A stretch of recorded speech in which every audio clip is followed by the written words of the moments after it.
আজকের দুপুরের লাঞ্চ থালিটা ছিল একদম অপূর্ব। প্রত্যেকটা রান্নাই আমার খুব প্রিয়। আর সবচেয়ে বড় কথা, মা আর মাসি মিলে করেছে, তাহলে রান্নার স্বাদ তো দ্বিগুণ হবে, সেটা আর বলার কথাই নয়। প্রথমে ছিল আলুকে সরিষর করে গিমা শাক আর পেঁয়াজ দিয়ে ভাজা। তারপর ছোট ছোট মুরাল মাছকে টমেটো, পেঁয়াজ আর একটু বেশি করে লঙ্কা দিয়ে ভাজা।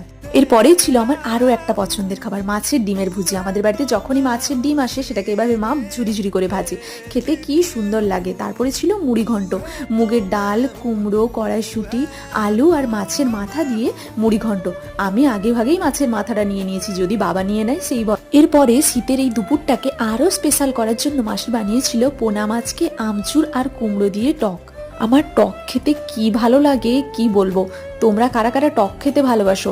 আর সবচেয়ে ভালো লাগে এই টকে লঙ্কা মাখিয়ে খেতে। আজকের লাঞ্চটা সিম্পলের উপর এত সুন্দর, আর প্রত্যেকটা রান্না দারুণ হয়েছিল।